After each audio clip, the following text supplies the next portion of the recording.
Richie Farmer says he did not think he would get to be here at Rupp Arena tonight to watch his son play in the Sweet 16, but says he will cherish every moment of it.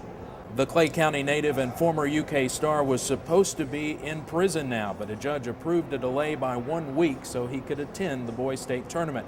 His oldest son, Trey, is a sophomore for the Tigers. In his first one-on-one interview since pleading guilty to using state resources for his own benefit, the former agriculture commissioner told me the last few weeks have been emotional, especially after the Tigers won the regional championship. I went down on the floor after the regional tournament, and you know, he came over and he put his head on my shoulder and he said, "I love you, Dad." And he just started crying.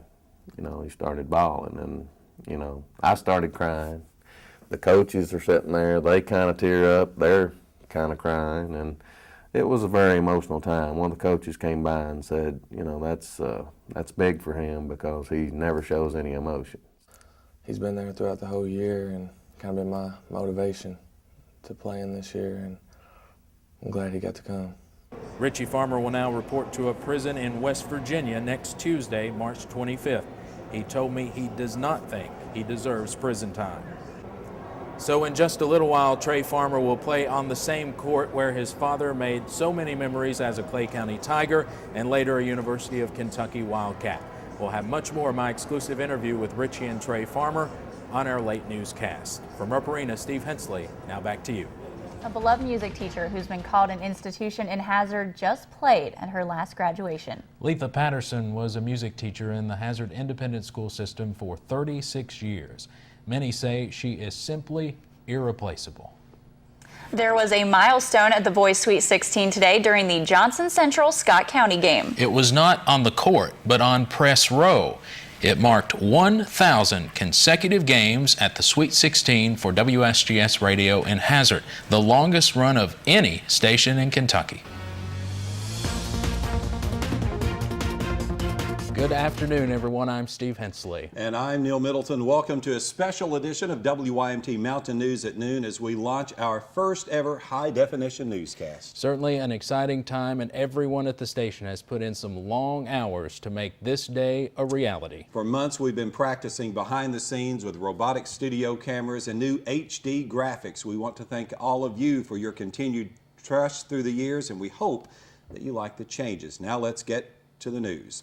Some people in Whitley County had an early morning wake-up call. Sheriff's deputies went after more than 24 suspected drug dealers. The efforts are part of what officials call Operation Snowflake. Definitely appropriate today. WYMT's Angela Sparkman was there as some of those arrests happened. She joins us now live with more on the investigation. Angela?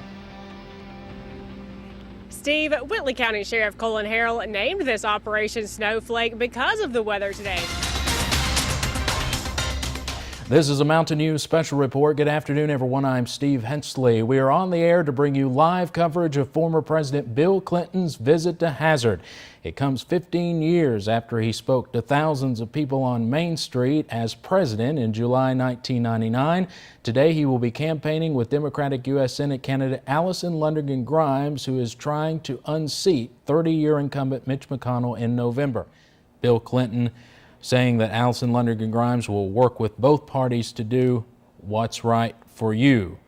He also went on to say, I thought it was very interesting, this message from Bill Clinton. He said, quote, "We have not done anything meaningful for rural America since the New Markets Tax Credit in 1999, and that was, of course, what President Clinton was promoting when he was in Hazard 15 years ago.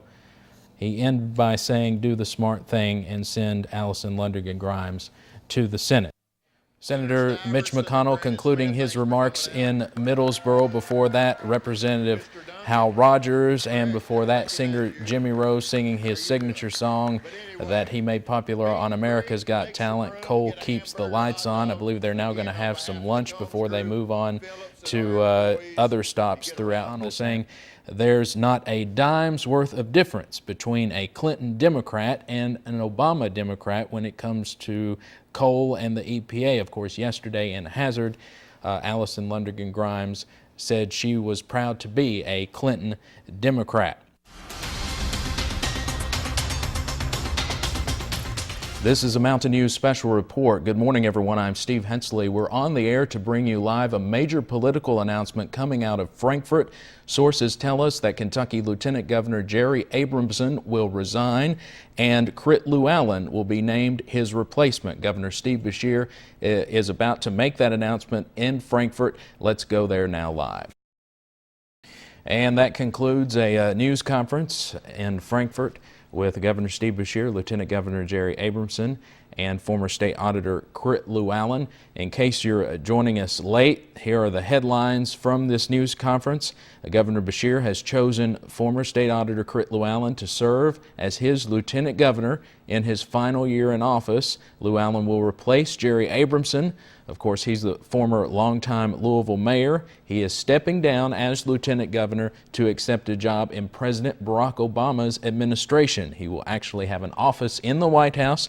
His title will be Deputy Assistant to the President and Director of Office of Intergovernmental Affairs.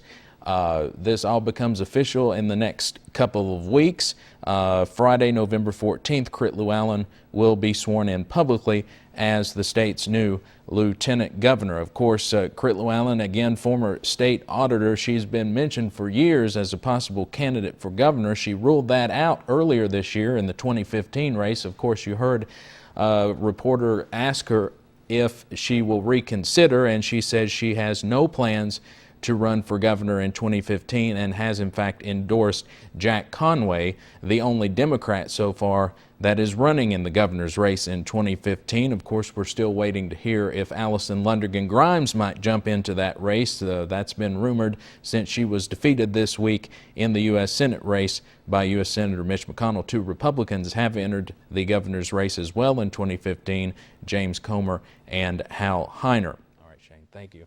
And thank you for joining us for our very first newscast in high definition. We'll see you back here at 4. Have a great afternoon.